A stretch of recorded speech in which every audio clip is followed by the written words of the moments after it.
souvent il peut y avoir le piège de chercher un métier, alors que moi je pars du principe qu'en fait c'est plutôt qui je suis et comment j'ai envie d'exprimer qui je suis, plutôt quand je prends tout ce que je sais faire ou tout ce que j'aime faire, peut-être que je peux faire ce métier mais peut-être le faire différemment ou créer mon métier. Ça après ça demande de bien se connaître. Bienvenue sur le podcast Oser mon parcours.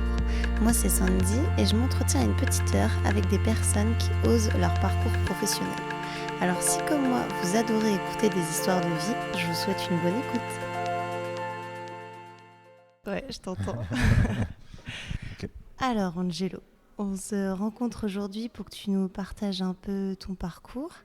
Alors à quelle étape tu souhaiterais commencer ? Je crois que je vais commencer par l'après-bac. Je pense que le bac, c'est pas hyper intéressant. J'ai passé un bac L au tout départ dans l'optique d'étudier, ou en tout cas d'étudier la psychologie. Et naturellement, de toute façon, j'étais intéressé aussi par la philo, par les arts, de manière générale. Donc j'ai suivi des études littéraires et finalement, après le bac, je me suis rendu compte que j'allais plutôt m'orienter vraiment vers les études d'art, tout en ayant toujours fait de la musique en parallèle en plus. Parce que la psycho, pour moi, c'était trop gros. Et très complexe parce que j'étais en crise d'ado et en même temps, je me voyais pas recevoir des patients et surtout j'étais persuadé que être psy c'était aider l'autre et lui donner les bonnes réponses, donc ça risquait pas de marcher. Donc en fait après le bac littéraire je suis allé directement en fac pour faire un BDUG à l'époque en lettres et en arts, donc beaucoup de littérature et beaucoup d'études d'œuvres picturales, photographiques et de films. Et ça m'a plu, j'aimais bien l'idée d'analyser, de décortiquer, j'aime bien ça.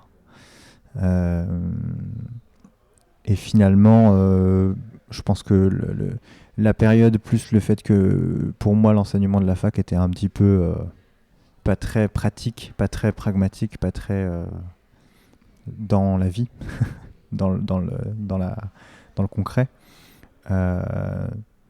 Du coup, en fait, j'ai changé. J'ai été influencé par deux amis qui m'ont dit mais tu devrais faire que de la musique. Imagine déjà tu travailles hyper bien en études. Imagine que tu te mets que à faire ça peut être que bien. Donc je suis allé dans un conservatoire qui s'appelle Lady Macachan après. Et c'était un conservatoire de jazz et de musique actuelle. Et je suis resté 1 an parce que j'arrive pas à faire qu'un truc déjà.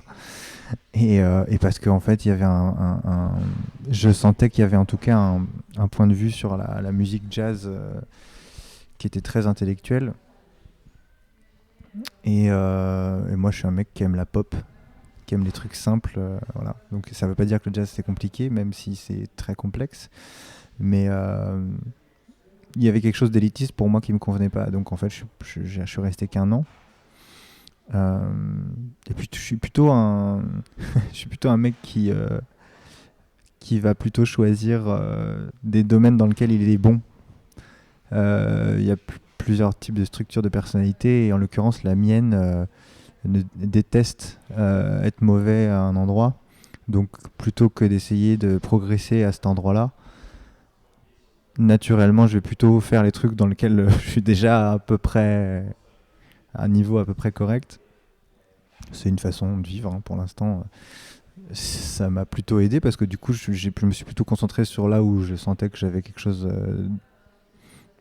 à apprendre et où je pouvais bien faire. Finalement j'ai repris la fac à Marne-la-Vallée après et du coup je suis allé en histoire de l'art avec une option particulière qui s'appelle matériaux sonores et enregistrement musical. Donc il y avait de la psychoacoustique, c'est-à-dire l'analyse du son, de la vibration, de la fréquence sur l'environnement. Et, et là, j'ai rencontré 2-3 profs qui m'ont vraiment inspiré, leur point de vue m'intéressait parce que c'était un point de vue humaniste déjà, mais je le savais pas. Et pas intellectuel, et pas rationnel, et pas scientifique.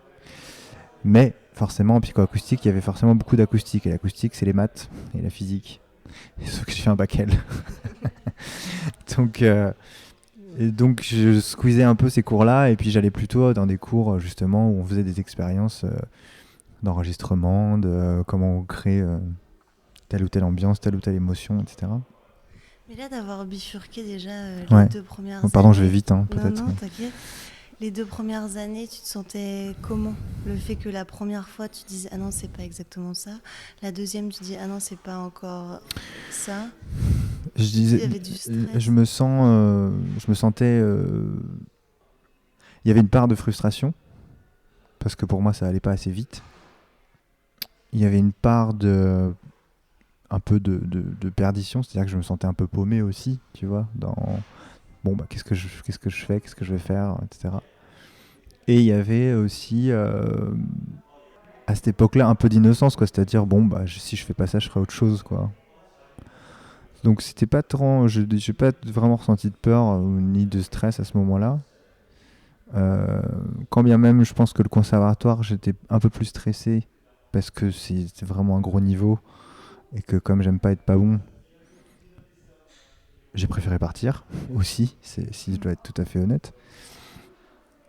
Et, et ces études-là, à chaque fois, donc du coup, que ce soit les études en art, le conservatoire ou même la psychoacoustique et art du spectacle, je les ai jamais validées. C'est pas des études que j'ai validées, j'ai pas de diplôme de ça.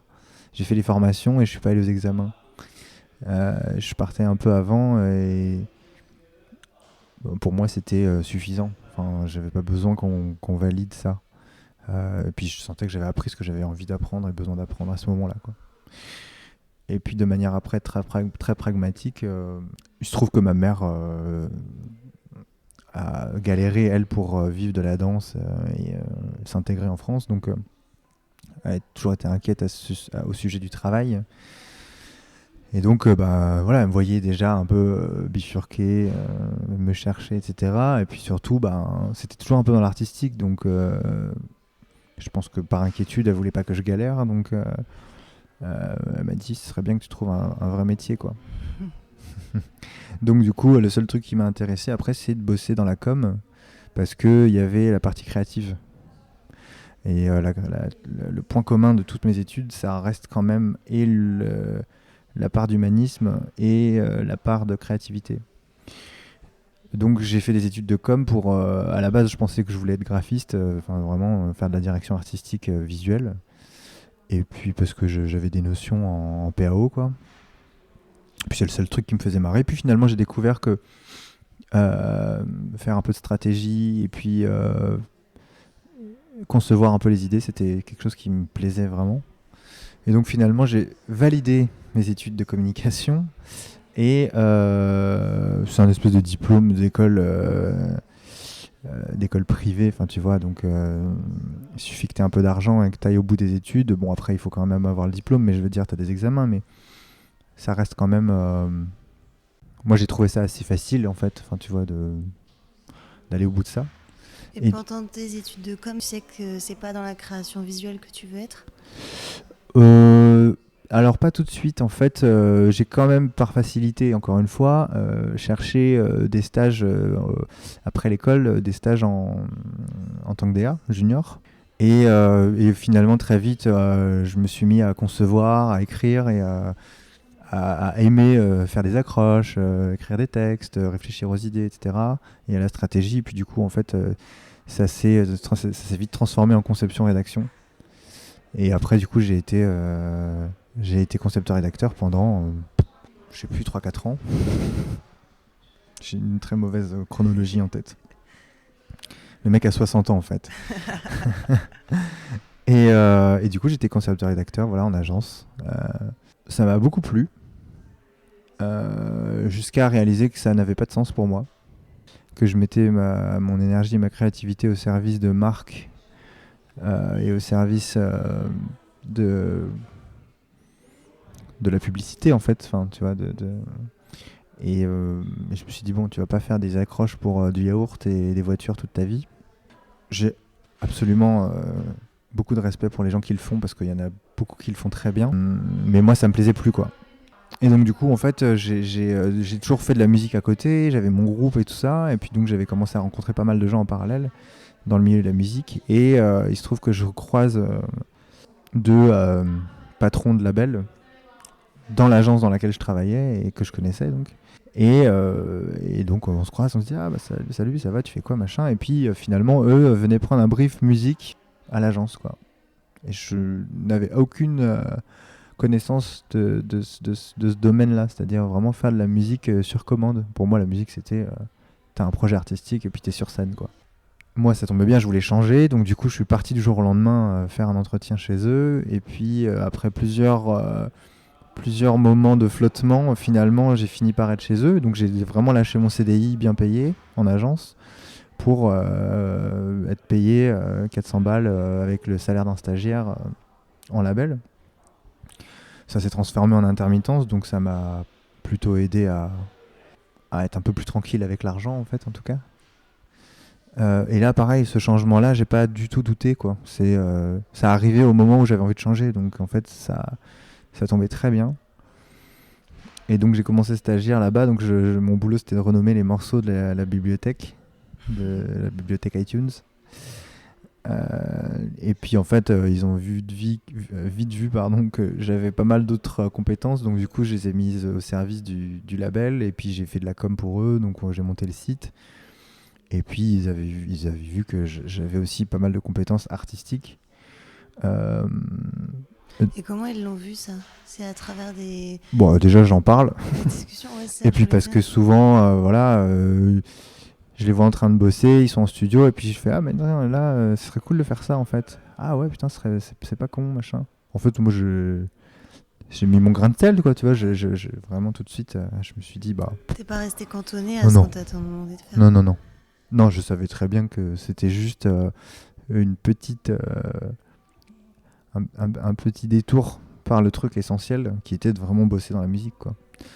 Et à ce moment-là se développait donc la musique à l'image, la musique sur commande. Et moi j'étais très content parce que c'était un label dans lequel il y avait des artistes que j'aimais beaucoup. Et du coup en fait je les ai aidés à développer tout un pan qui n'existait pas dans le label à l'époque, de développement d'artistes, de jeunes artistes, basé sur le business model de la musique à l'image. Donc en fait, on signait des artistes en édition, et en parallèle de ça, on leur demandait de faire de la musique pour nos clients, qui restaient les mêmes clients que j'avais en agence, puisque ça reste des marques. Mais en tout cas, j'étais du côté de la musique, quoi. Voilà, et donc du coup je suis passé assez vite directeur de la musique, quoi, là-bas, directeur de création musicale, et j'étais l'interface entre les artistes et les clients, en fait. Comme j'avais beaucoup de notions musicales, techniques, etc., du coup moi je pouvais être en studio, je pouvais aussi moi-même mettre la main à la pâte, dire ah bah tiens non attends, là la guitare faut la jouer autrement, donc je faisais la guitare. Et puis des fois en fait juste je proposais une idée et puis c'est quelqu'un d'autre qui le faisait. Et voilà, après en fait ça a roulé, donc du coup je suis assez vite monté en grade dans la boîte. Ça c'est pareil, ça a duré 4 ans, un truc comme ça. Et en fait en parallèle de ça, je commençais aussi à faire de la musique pour d'autres. Et petit à petit, moi j'avais plus mon groupe, et du coup je commençais aussi à ce qu'on appelle réaliser, produire la musique d'autres artistes. C'est-à-dire mettre en forme leurs idées, leurs maquettes, etc. pour qu'à la fin il y ait un album, quoi. Mais je le faisais vraiment en loose day, quoi. Enfin, je le faisais à côté, je le faisais avec des potes. Enfin, tu vois, c'est... Ouais, c'est avec toutes les compétences que tu as acquis personnellement, en fait. Ouais. Sur tes années de... Ouais, je me sers toujours de toutes mes compétences. Et c'est ce qui fait la spécificité de chaque personne, c'est qu'en fait, la somme de toutes tes expériences te donne tes compétences. Et ces compétences-là, quand tu les mélanges bien, elles te donnent ta spécificité. C'est-à-dire que du coup, moi, Je suis pas meilleur DA que les autres, mais c'est juste que par rapport à mes compétences et mes expériences spécifiques, j'ai un angle spécifique. Et du coup, en parallèle, je produisais de la musique. Et il se trouve que j'ai rencontré donc Héloïse, Christine and the Queens, un peu par hasard, par ami interposé. Et puis finalement, elle m'a laissé l'opportunité de travailler sur son premier EP, deuxième EP, enfin l'EP qui est juste avant l'album en fait. Et pareil, à l'époque, elle cherchait des réals et tout ça, et puis elle avait essayé avec pas mal de gens, et puis moi, naïvement, je lui dis, bah si tu veux, j'essaye un truc, et puis on verra bien, si ça te plaît, ça te plaît, si ça te plaît pas, c'est pas grave. Ça a fonctionné, et du coup, après, Christine est devenue Christine, donc du coup, à partir de là, en fait, j'ai été appelé par d'autres artistes, par des labels, etc. J'ai signé en tant que réal et compositeur chez Sony. Et tu penses que c'est quoi qui l'a fait? Enfin, c'est que ce que tu as proposé artistiquement? Ou il y a eu Non. aussi Non, il y a tout une question de l'ensemble? timing. Il y a une question de timing, il y a une question de relations humaines, on s'entendait bien. Il y a une question de comprendre sa musique à elle pour que moi je puisse l'aider à mettre en forme. Je pense qu'il y a un peu de tout ça en fait. Hein. C'est pas juste. J'ai eu la chance d'arriver en dernier en fait dans la boucle. Elle a essayé avec plusieurs personnes et puis finalement c'était avec moi qu'elle avait commencé à bosser. Donc non, ça dépendait aussi beaucoup d'elle. Hein. Enfin, je veux dire, il n'y a pas que moi et mon courage d'aller lui dire est-ce que je peux essayer un truc. De toute façon, ça dépend jamais vraiment que de soi. Hein. Et voilà, en fait, c'est pareil. Du coup, ça a marché. Donc, du coup, j'ai été appelé, tout ça. J'ai eu pas mal de projets. Et du coup, en fait, après, j'ai arrêté petit à petit d'être à la direction musicale de la boîte dans laquelle j'étais. Pour ne plus faire que de la réal, quoi. Après, en fait, j'ai fait de la réal sur plusieurs projets. Ça a plutôt bien marché. Et puis, petit à petit, en fait, je me suis créé cet espace où mes premiers amours pour la psychologie, pour la philo, pour l'humain revenaient. Et donc, du coup, je me sentais aussi probablement mieux dans mes pompes. Probablement un peu plus adulte, voilà. Et puis après j'ai rencontré en fait j'avais des thérapeutes, un ostéo, etc. Et puis pareil, je leur ai dit bah moi je trouve ça impressionnant ce qui se passe dans ces séances. Et donc du coup à plusieurs reprises je leur ai demandé de m'apprendre, quoi. Donc j'ai été formé un peu comme ça, d'abord par l'énergétique, le travail sur le corps. Et puis très très vite c'est devenu des échanges de plus en plus longs, des échanges verbaux. Et du coup, naturellement, la psy est revenue dans la boucle pour préciser et clarifier cette pratique que je trouvais magique. Et voilà, et en fait, je me suis formé à 1000 trucs. Mais disons que la pratique que j'ai aujourd'hui est très psychothérapeutique, thérapeutique dans l'énergétique. Et ça, c'est pareil, c'est-à-dire que du coup, mes compétences en musique et en écoute m'ont aidé à savoir écouter. Écouter, ça ne veut pas forcément dire écouter avec les oreilles. Ça veut aussi dire écouter avec le corps. Qu'est-ce qui vibre, qu'est-ce qui vibre pas. Est-ce que ça sonne, est-ce que c'est harmonieux ou disharmonieux. Et inversement, tout le travail en thérapie et les formations m'aident beaucoup à comprendre l'artiste et donc du coup à être plus à même de l'aider à mettre en forme sa musique, quoi, et son projet. Et du coup aujourd'hui je fais 3 jours de consultation et 2 jours ou 2 jours et demi de studio et de musique, avec après des ateliers le soir, les week-ends, etc. Donc tu as créé un peu ton patchwork Je me suis fait mon emploi du temps, ouais, comme un grand. Ouais, et de métier aussi, de te faire un métier un peu sur mesure par rapport à tes envies, à ce que tu préfères faire. Ouais, disons que si on devait résumer, il y a 2 fiches métiers, il y a la fiche thérapeute et il y a la fiche compositeur réel, quoi. Mais dans ces fiches, après, oui, c'est sûr que l'approche est la somme de mes expériences et de mes spécificités, quoi. Souvent, on a le défaut, en tout cas, souvent il peut y avoir le piège de chercher un métier, alors que moi, je pars du principe qu'en fait, c'est plutôt qui je suis et comment j'ai envie d'exprimer qui je suis. C'est plutôt, quand je prends tout ce que je sais faire ou tout ce que j'aime faire, bah, peut-être que je peux faire ce métier, mais peut-être le faire différemment, ou créer mon métier. Euh, Ça, après, ouais, ça demande de bien se connaître quand même. Et ça, c'est venu avec le temps ou déjà petit, t'imaginais ça comme ça? De pouvoir faire un peu quelque chose sur mesure? Ah non, T'en étais où? petit, je voulais faire les effets spéciaux au cinéma, dans les films. Mais les effets spéciaux à l'ancienne, quoi, pas avec un ordi. Tu sais, genre vraiment reproduire le son de l'orage avec des plaques en métal, un peu à la Gondry, enfin tu vois, un truc très manuel, quoi, finalement, très artisanal, quoi. Donc non, j'avais aucune idée de ce que je voulais faire. Et... Jusqu'à... mais c'est-à-dire que dans 5 ans, je sais pas ce que je ferai. Ouais. Peut-être que je ferai autre chose, je sais pas quoi. Ouais, ouais. Et c'est-à-dire que petit, tu t'étais pas projeté dans un métier fixe? En fait, le seul truc que je pourrais dire, c'est que je suis pas carriériste. Enfin, je me sens pas carriériste. Il y a vraiment ce truc-là, de construire sur le long terme. Moi, je suis plutôt du genre à faire sur le moment ce dont j'ai besoin.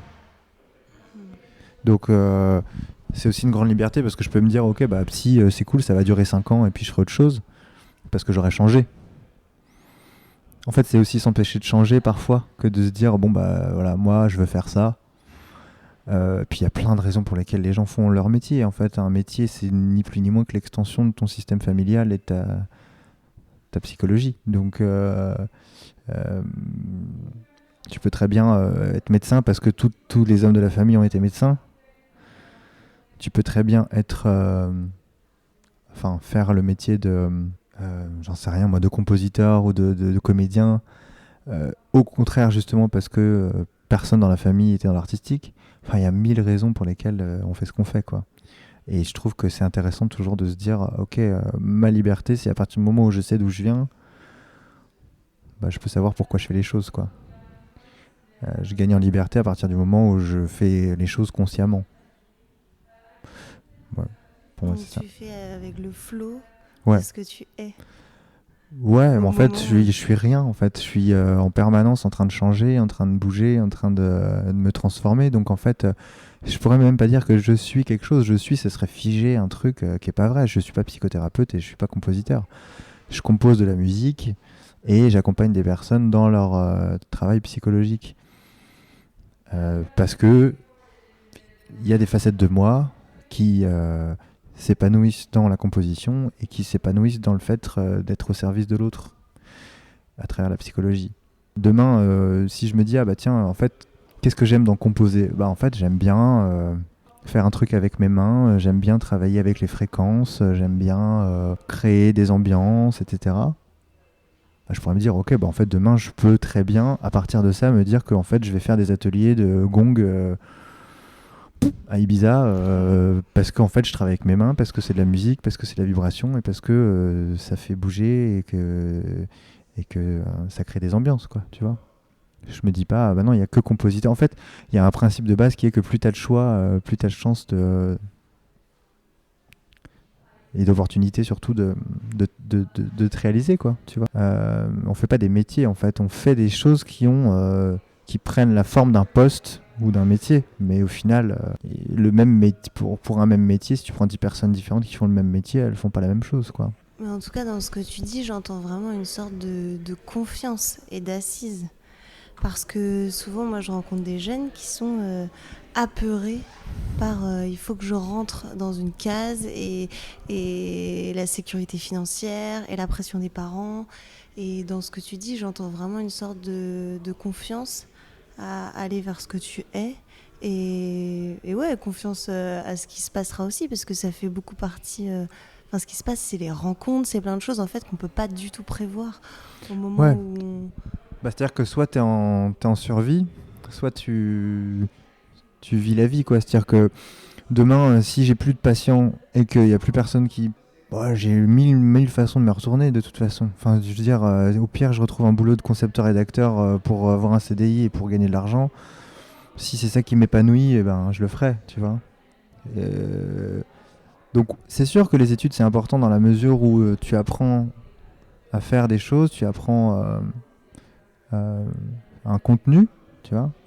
Euh, mais après, en fait, c'est pas tant d'avoir appris un contenu, c'est plus de savoir ce que tu vas en faire, quoi. Euh, les jeunes dont tu parles, ils sont de toute façon conditionnés par leurs parents et par l'éducation et par notre société que nous représentons tous, hein. Donc, pourquoi aujourd'hui il y a autant de dits influenceurs sur Instagram ou de blogueurs ou de youtubeurs ou de machin? C'est parce qu'en fait, c'est des gens qui finalement. Enfin, tu vois, il n'y a pas une fiche métier youtubeur, quoi. Mais pourtant, voilà, YouTube, c'est un média et c'est un espace dans lequel tu peux potentiellement créer qui tu as envie de créer, tout comme faire un podcast, tu vois. Il n'y a pas un métier podcasteur, quoi. Tu vois. Ouais. Demain, probablement que ça va exister et qu'il y aura une formation podcast, c'est sûr, quoi. Tout ce qu'on peut vendre et tu vois, et formater, on le fait, quoi. Et c'est ça qui est difficile, je trouve, en psycho et notamment dans toutes les pratiques chamaniques, énergétiques, tu vois. Moi, j'étais pas mal avec ce sujet-là sur le chamanisme et je me disais, mais finalement, le chamanisme, est-ce que ça s'apprend? Parce qu'il y a des écoles maintenant pour apprendre ça. Je sais pas, en fait. J'ai l'impression qu'on va mettre ça dans une case et que tu vas te sortir ton diplôme de chaman un jour et voilà. Donc c'est pareil, les psychologues, les personnes qui ont fait de la psycho à l'université ont un enseignement universitaire certainement très très très documenté. Mais si elles n'ont jamais travaillé sur elles, ça sert à rien. Donc je suis assez pour les gens qui n'ont pas de diplôme, moi. Ça veut pas dire qu'elles n'ont rien appris, au contraire. Mais c'est pour ça que je voulais t'interviewer aussi, parce que je trouve que ça fait du bien d'entendre ce genre de discours, parce que dès la 3e, il y a déjà une peur de vous allez faire quoi, vous avez bien déjà y penser, et après il y a la pression du lycée et de la fac, et en fait on est dans une pression constante où à un moment ce qu'on est, ou là où nos envies, elles sont où dans tout ça, à part cette peur de devoir avoir un métier et une sécurité financière. Ouais. Et ça, d'être complètement étriqué par tout ça, ça nous fait oublier les vraies questions essentielles. C'est dans quoi et avec quoi je vais m'épanouir, en fait. Oui, bah après, je crois que la quête de métier, la quête de sécurité financière et matérielle, forcément qu'elle est liée à la survie et à comment je vais vivre, comment je vais payer mon loyer, comment je vais payer ma bouffe, etc. Donc on est forcément dépendant du système qu'on a créé, qui est le système capitaliste, voilà, que je vais pas analyser là parce que c'est pas ma spécialité, mais je pense qu'il y a des gens très très pointus là-dessus. Mais pour moi, quand on te dit il faut trouver un métier pour savoir ce que tu veux faire dans la vie, pour pouvoir gagner de l'argent et gagner ta vie, tu vois, même la notion de gagner sa vie, quoi, pour moi c'est absurde. J'ai rien à gagner en fait, enfin je suis déjà vivant, qu'est-ce que tu veux que je gagne de plus? Tu peux pas être plus vivant que quand t'es vivant. Donc c'est quoi, je vais gagner une bagnole, je vais gagner une maison? Bon, mais je serai pas plus vivant en fait, enfin tu vois. Et en fait, je crois vraiment que c'est un système qui tourne bien et qui nous amène à consommer plus aussi. S'il faut gagner de l'argent et toujours plus d'argent, c'est pour faire tourner un système basé sur cette consommation, perdition, consommation, perdition. Enfin, tu vois, c'est un peu comme... moi, je le mets sur le même plan que certains lobbies pharmaceutiques, tu vois, qui vont... c'est sûr que ce que fait très très bien la nature fait peur à certaines personnes qui, justement, vivent sur le profit. Parce que c'est sûr que tout ce qui est naturel et gratuit, ça rapporte rien, quoi. Mais moi, je préfère être dans une hygiène de vie où je suis pas malade, plutôt que de me dire quand je suis malade, au moins je sais que je peux acheter des médocs et aller voir tel médecin, etc. Tu vois. La base, c'est d'apprendre déjà ça. Pour moi, hein, vraiment, c'est ma carte du monde. Et encore une fois, je suis pas en train de dire que c'est ce qu'il y a de mieux à faire, parce que je pense que chacun fait du mieux qu'il peut, mais je crois qu'il n'y a pas de méchant ou de gentil, il n'y a pas de bonne personne ou de mauvaise personne, c'est juste que moi, en tout cas, ça m'a aidé d'apprendre ça, parce qu'en fait, de manière très très égoïste, c'était pour moi, en fait, quoi, tu vois. Après, je dis ça, je suis dans une position confortable, je gagne bien ma vie, voilà, j'ai 2 apparts, enfin, tu vois, je suis à Paris, ça coûte cher. Peut-être que si j'étais dans la rue en galère, je dirais pas ça, tu vois. Je remets aussi ça dans un certain contexte, quoi, tu vois. C'est ça que je voulais te demander. Est-ce que tu as déjà traversé quand même ces peurs de devoir faire des choix et en fait qu'il y ait cette question d'argent qui vienne? Ouais, il y a eu 2 phases. Il y a une phase où je dépensais énormément d'argent, plus que ce que j'avais, pour des raisons psychologique, je dirais. Si c'est pas, on va pas faire ma thérapie maintenant, mais et donc du coup je dépensais plus. Et en fait, si tu veux, derrière il y avait un vrai besoin d'être récompensé. Mais t'as besoin d'être récompensé quand tu fais un truc qui te nourrit pas ou qui te plaît pas. Quand tu fais un truc qui te nourrit et qui te plaît, t'as pas besoin d'être récompensé, parce que de le faire c'est déjà une récompense. Tu vois. Donc c'était des endroits de ma vie où je faisais des trucs qui me plaisaient pas et où voilà, j'essayais de m'adapter à mon système familial, aux peurs et aux inquiétudes de ma mère, à ce qu'on pourrait attendre de nous dans la société, etc. Et du coup, là, j'étais en galère parce qu'en fait, j'étais tout le temps à découvert, et donc du coup, j'étais en négatif en permanence, quoi. Donc je passais mon temps à bosser pour pouvoir être à zéro. C'est absurde. Bon. Je suis assez téméraire et donc du coup j'ai fait en sorte que ça rebascule en positif. Et il y a eu une autre phase pareille, mais qui était un peu pareil, mais dans l'autre sens. C'est-à-dire que en gros je travaillais pour pouvoir payer mes impôts. Parce qu'à une époque j'ai payé beaucoup d'impôts. Sauf que les impôts évidemment c'était toujours l'année d'après. Et comme moi je suis plutôt quelqu'un qui vit un peu au jour le jour, bah du coup je sais jamais ce que je vais faire l'année prochaine. Donc si tu as un peu moins de projets et que tu payes les impôts de l'année d'avant, t'es en galère. Et voilà, et donc là j'étais vraiment en galère. Donc j'ai dû faire des prêts pour payer mes impôts, cravacher pour rembourser les prêts. Et pareil, j'ai réussi à me rebasculer voilà, dans quelque chose de plus confortable. Ça m'a pris beaucoup de temps d'apprendre à économiser, d'apprendre à mettre de côté. Tu vois. Donc voilà, et aujourd'hui je vis bien aussi parce que je dépense moins. Et par contre, quand je dépense vraiment, c'est-à-dire que je me fais vraiment plaisir, quoi, tu vois. Il m'est arrivé, par exemple, à l'époque où je dépensais beaucoup d'argent, genre, tu vois, par exemple, de m'acheter des fringues, plein de fringues, que je mettais jamais en plus, tu vois. Et ça, c'était vraiment de la compulsion, quoi, tu vois. C'était vraiment, je sors du travail et il faut que je m'achète une fringue parce que j'en ai tellement chié aujourd'hui, ça m'a tellement pas plu, qu'il me faut un petit sucre, quoi, tu vois, une petite récompense, quoi. Bon, une fois que j'ai vu ça, j'ai arrêté de faire n'importe quoi et je me suis dit, bon, je vais faire un truc qui me plaît vraiment et je vais garder l'argent que j'ai, puisque j'en ai pas besoin. Et est-ce que tu vois un lien entre le moment où tu as été vraiment épanoui d'être thérapeute et le lien avec une abondance dans l'argent? Est-ce que tu vois un lien avec quand tu es en phase avec tes projets? Ouais. J'ai jamais autant gagné d'argent que quand j'étais épanoui dans ce que je faisais, ça c'est sûr. Et donc du coup, j'ai aussi jamais gagné autant que quand j'avais pas besoin d'argent. Ouais. Et quand t'as pas besoin d'argent, ça veut dire que t'en as.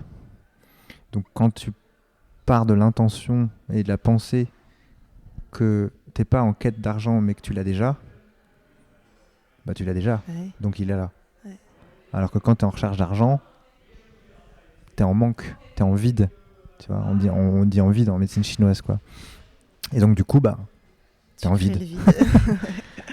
C'est ça. Et pour finir, Angelo, je voulais savoir ce que t'évoquait le titre de ce podcast, Oser mon parcours. Oser, pour moi, c'est vraiment l'idée de traverser ses peurs et de contacter, de faire appel à notre ressource. Une des ressources pour moi les plus grandes qui s'appelle le courage, que tout le monde a. Vraiment ça, si je devais dire un truc, c'est que tout le monde a toutes les ressources. C'est juste que parfois on a oublié ou on ne sait plus quel est le chemin pour y accéder. Tu sais, c'est comme tu as une besace avec toutes tes ressources, mais tu sais pas que t'as la besace en fait. Puis en fait elle est dans ton dos. Tu sais, c'est un peu les gens qui cherchent leurs lunettes alors qu'elles sont sur leur tête, quoi. Tu sais. Bah, c'est exactement pareil, quoi. Donc en fait, oser pour moi, c'est vraiment l'idée d'avoir le courage de. Et mon parcours pour moi, c'est quelque chose de très personnel où il n'y a pas un meilleur parcours qu'un autre et où en fait